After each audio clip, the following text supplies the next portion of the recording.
That was pretty amazing waterfall, don't you think? That was incredible. Yeah. If you were like us and you have never seen a waterfall inside of a mountain, you're going to want to stick around because this is not to be missed. It was hardly to be believed. Yeah, it Seriously. was incredible. Really, really amazing. So, but let's back up. Up. So we started the day leaving Oberammergau, and we went to the castle Linderhof. And if you remember, that was built by King Ludwig, a little bit mad.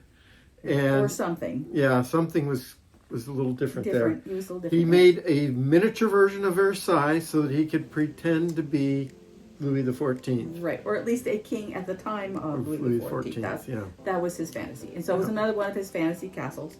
It was absolutely incredible. Yeah. I'll link that website in the description below. We then made a short stop in Liechtenstein, a very small country, where we had a photo op. Then we went past Lake Lucerne on our way to the Trümmelbachfälle, or the Trümmelbach Falls, in Lauterbrunnen, Switzerland.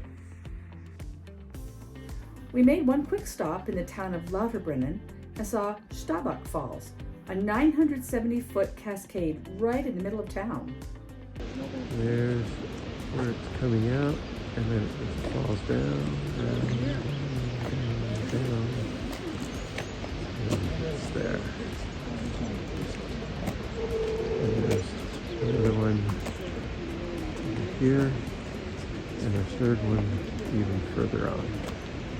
Right now, there's 10 cascades inside the mountain. Pretty cool, huh? Okay, let's head up. The bus drops you off in the parking area. Then you walk through the ticket gate and on up to where the funicular elevator and stairs are located. The elevator takes you up past the first 5 or 6 viewing platforms, but don't worry, you'll see all of them on the way back down the stairs.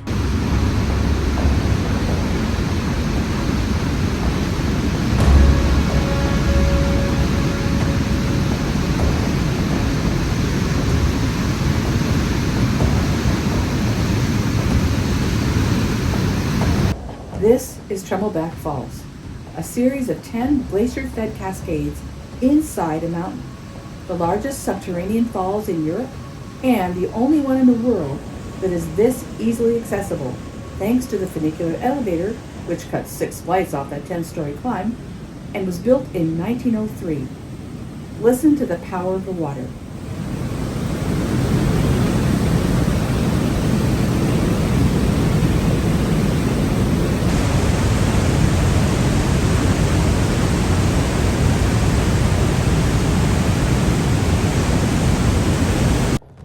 Be aware that the passage to the top is dim and has lots of stairs and can be slippery because it's a little bit wet from the falls.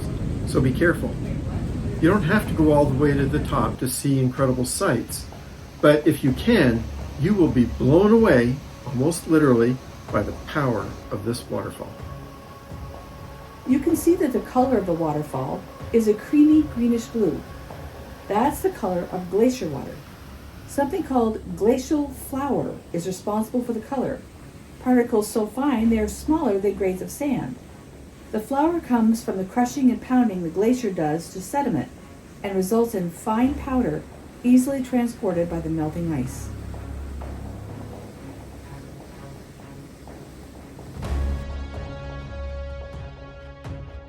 We just came out of the falls. It was fantastic. Yeah, that's not overrated. No. Not even. And it's only 14 francs. Swiss francs. Yep. per adult. Per adult. And 6 for children. Right. And it was worth it.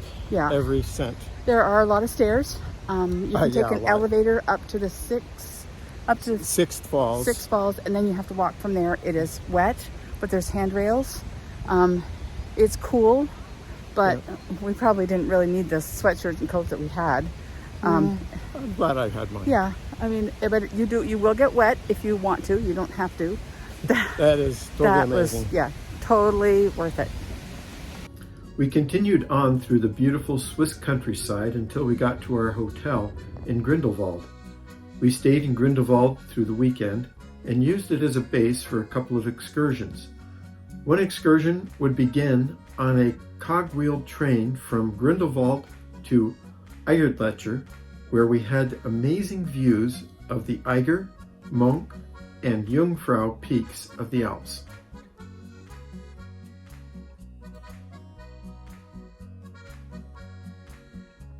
We took the Eiger Express cable car back down to the Grindelwald station.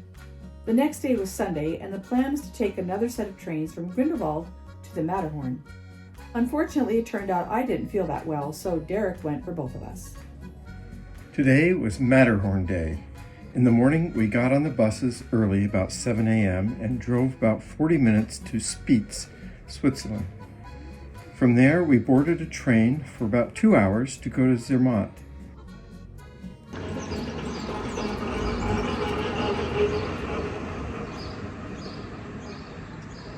So they have only electric vehicles, which we just saw one go by. And they have lots and lots of hotels because this is a resort town. There's about between 4,000 and 6,000 people who live here. At the peak of occupancy, like on Christmas time, New Year's, they'll have 31,000 people visiting. This is our first view of the Matterhorn after we got off the train in Zermatt.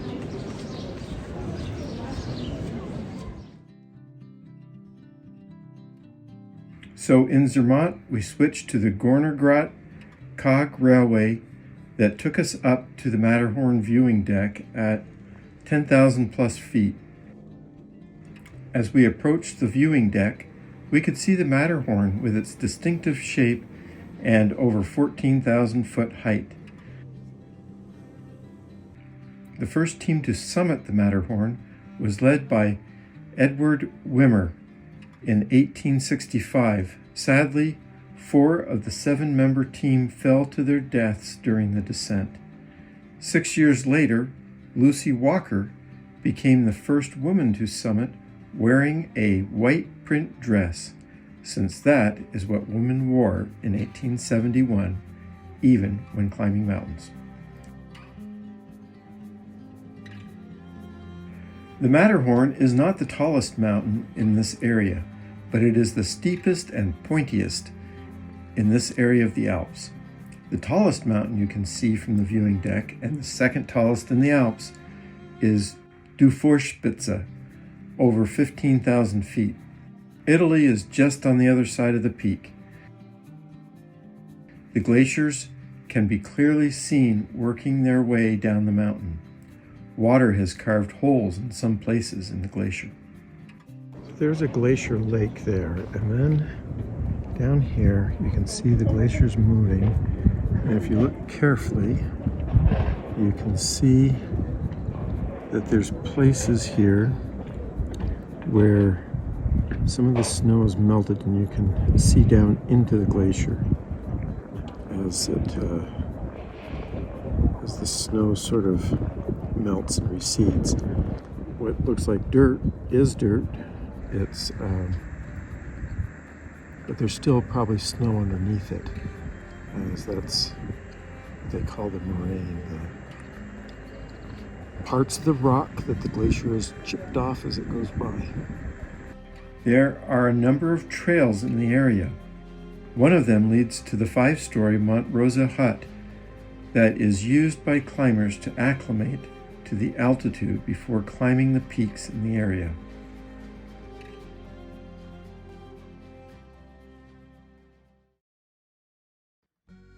After visiting the viewing deck, we spent some time in Zermatt.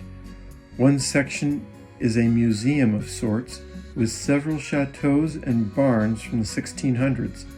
The chateaus, or homes, as we might call them, had the goats and sheep on the first floor, hay on the second floor, and the living area on the third floor. Other buildings, the barns, had large flat stones on posts to prevent the mice and rats from getting into the grain and cured meats stored in the barn. After our time in Zermatt, we caught our train back to Spitz, Switzerland, and then took the bus back to Grindelwald the same way we'd come.